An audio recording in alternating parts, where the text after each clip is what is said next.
नमस्कार, मैं रेखा सोलंकी, सहायक आचार्य, राजकीय विधि महाविद्यालय श्री गंगानगर। आज हम LLB तृतीय वर्ष के दूसरे प्रश्न पत्र दंड प्रक्रिया संहिता के विषय में चर्चा करेंगे। जैसा कि हम सभी जानते हैं कि विधि जो है ऐसे नियमों का समूह है जो मानव व्यवहार को नियंत्रित करती है। संगठित समाज के लिए विधि का होना बहुत अधिक आवश्यक होता है, क्योंकि विधि ही हमें अपने अधिकारों और कर्तव्यों से अवगत करवाती है और अपकार के लिए उपचार प्रदान करती है। विधि जो है अधिकारों और उपचारों में समायोजन का कार्य करती है। अधिकारों का सम्मान करना कर्तव्य होता है और कर्तव्यों की अवहेलना करना उपचार होता है। अधिकार और अपकार शब्द जो हैं वो एक दूसरे के विरोधी होते हैं। जहाँ अधिकार होता है वहाँ जो है उसके साथ कर्तव्य जुड़ा रहता है। सामाजिक समायोजन के लिए यह आवश्यक होता है कि हम किसी दूसरे व्यक्ति के अधिकारों की रक्षा करें।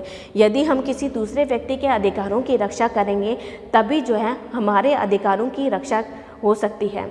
विधि में प्रत्येक अपकार के लिए उपचार प्रदान किया गया है और यदि विधि में किसी अपकार के लिए उपचार नहीं दिया जाता है तो विधिक दृष्टि में उसे विधिक अपकार न मानकर नैतिक दोषपूर्ण कार्य माना जाता है।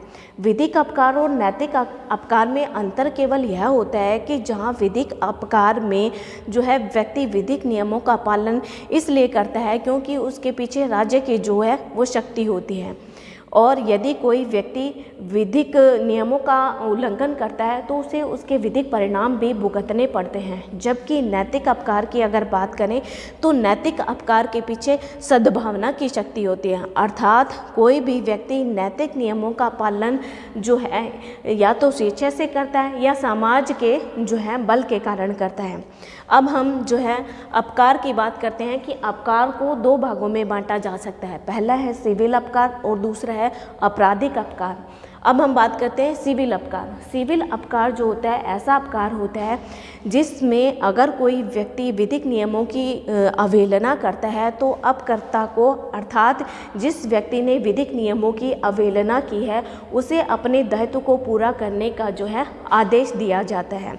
और सिविल अपकार में जो कार्रवाई संस्थित की जाती है वो वादी के द्वारा प्रतिवादी के विरुद्ध संस्थित की जाती है और उपचार के रूप में जो है क्षतिपूर्ति प्रदान की जाती है। जबकि अगर हम आपराधिक अपकार की बात करें तो आपराधिक अपकार जो होता है वो एक व्यक्ति विशेष के प्रति ना होकर समाज के प्रति होता है, क्योंकि आपराधिक अपकार का जो प्रभाव होता है वो समाज पर पड़ता है और आपराधिक अपकार में जो कार्रवाई होती है वो राज्य को संस्थित करनी पड़ती है और उपचार के रूप में दंड दिया जाता है।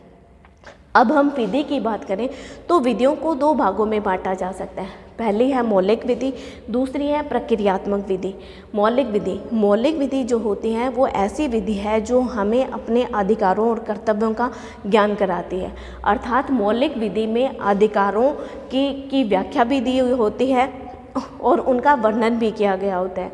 जबकि प्रक्रियात्मक विधि की अगर बात करें तो मौलिक विधि जिन अधिकारों की व्याख्या करती है उनकी प्रक्रिया के बारे में जो है प्रक्रियात्मक विधि हमें बताती है। अब हम दंड प्रक्रिया संहिता के इतिहास के विषय में चर्चा करते हैं। विधि आयोग ने अपनी 14वीं रिपोर्ट केंद्र सरकार को इस उद्देश्य से दी थी कि न्याय प्रशासन में सुधार किया जाए। इसके लिए उन्होंने कुछ सुझाव भी दिए थे, जिन पर विचार करके केंद्र सरकार ने विधि आयोग को नई दंड प्रक्रिया संहिता का प्रारूप तैयार करने के लिए कहा था। विधि आयोग ने पुरानी दंड प्रक्रिया संहिता 1898 पर विचार करके अपनी 41वीं रिपोर्ट प्रस्तुत की, जिसमें उन्होंने नई दंड प्रक्रिया संहिता का प्रारूप भी तैयार किया था, जिसे 10 दिसंबर 1970 को राज्यसभा के सामने प्रस्तुत किया गया था और 15 दिसंबर 1970 को राज्यसभा की प्रवर समिति के सामने प्रस्तुत किया गया था। 18 दिसंबर को इसे लोकसभा के सामने प्रस्तुत किया गया था और लोकसभा ने भी इसी उद्देश्य का जो है प्रस्ताव पारित किया था। फिर 27 दिसंबर को जो है लोकसभा संसद भंग हो गई थी। फिर जो है 15 मार्च 1971 को नई विधानसभा का गठन हुआ। उसके बाद 31 मार्च 1971 को इसे राज्यसभा के सामने प्रस्तुत किया गया था। फिर जो है इसे लोकसभा के सामने प्रस्तुत किया गया था। लोकसभा के संयुक्त प्रवर समिति के द्वारा जो है राज्यसभा के बयान लिए गए और विभिन्न संस्थाओं के प्रतिवेदनों पर विचार किया गया था और उस पर विचार करने के पश्चात जो है उसने अपनी रिपोर्ट दी। फिर लोकसभा ने जो है इसे बहुत सारे संशोधनों के साथ जो है पारित किया। फिर इसे राज्यसभा के द्वारा पारित करने के पश्चात राष्ट्रपति के पास भेजा गया और यह अधिनियम के रूप में प्रवर्तित हो गया। इस नई दंड प्रक्रिया संहिता में जो है 479 धाराएं, 2 अनुसूचियां और 31 अध्याय हैं। जबकि अगर हम पुरानी दंड प्रक्रिया संहिता के विषय में चर्चा करें तो उसमें 565 धाराएं थी, 2 अनुसूचियां थी और 46 जो है अध्याय थे। अब हम दंड प्रक्रिया संहिता के जो है पहली धारा के बारे में चर्चा करते हैं। इसका पहला जो सेक्शन है वो हमें यह बताता है कि इसका नाम क्या होगा, इसका विस्तार कहाँ होगा। तो इसका नाम जब हम के विषय में चर्चा करते हैं तो इसका नाम, पूरा नाम जो है दंड प्रक्रिया संहिता 1973 है। अब हम विस्तार की बात करते हैं तो इसका विस्तार जो है संपूर्ण भारत पर है, परंतु इसके जो अध्याय 8 यानी कि परिशांति कायम रखने के लिए और सदाचार के लिए प्रतिभूति, अध्याय 10 लोक व्यवस्था और परिशांति बनाए रखने के लिए, अध्याय 11 पुलिस के निवारक कार्य, यानी कि ये जो 3 अध्याय हैं 8, 10 और 11 ये तो संपूर्ण भारत पर लागू होते हैं, परंतु नागालैंड और जनजातीय क्षेत्रों पर लागू होते हैं।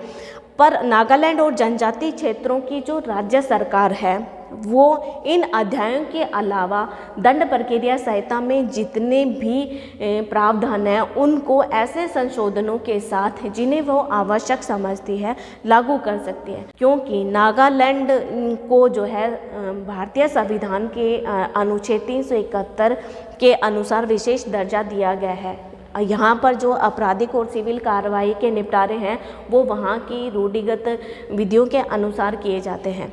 इसलिए अगर यहाँ की सरकार चाहे तो ऐसे संशोधन करके जिन्हें वो आवश्यक समझती हैं इन 3, 8, 10 और 11 इन अध्यायों के अलावा बाकी अध्यायों को भी जो है लागू कर सकती है। जनजातीय क्षेत्र क्या है? संविधान की 6ठी अनुसूची के पैरा 20 में जो जनजातीय क्षेत्र बताए गए हैं वो हैं। और जब हम इसके विस्तार की बात करते हैं तो इस सेक्शन को हम 2 भागों में डिवाइड करते हैं कि ये जो है किन किन क्षेत्रों पर लागू होती है और किन किन जो है अपराधों पर लागू होती है। अब हम पहला जो भाग लेते हैं कि ये जो है किन किन क्षेत्रों पर लागू होती है।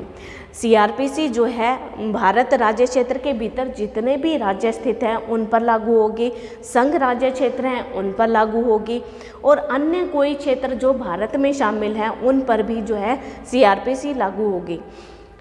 भारतीय दूतावास यानी कि विदेशों में जो भारतीय दूतावास है वहाँ पर भी अगर कोई अपराध किया जाता है या होता है तो उनका विचारण भी जो है CRPC के अकॉर्डिंग किया जाएगा। पोत यानी कि भारत में रजिस्ट्रीकृत कोई पोत जो है अगर उस पर अपराध किया जाता है तो उसका विचारण भी किस तरह से किया जाएगा, CRPC के अकॉर्डिंग किया जाएगा। आकाश, भारत जो राज्य क्षेत्र है उसके ऊपर का जो आकाश भी है उस वहाँ भी अगर कोई अपराध किया जाता है तो उसके लिए भी CRPC की ही प्रक्रिया का अनुसरण किया जाएगा।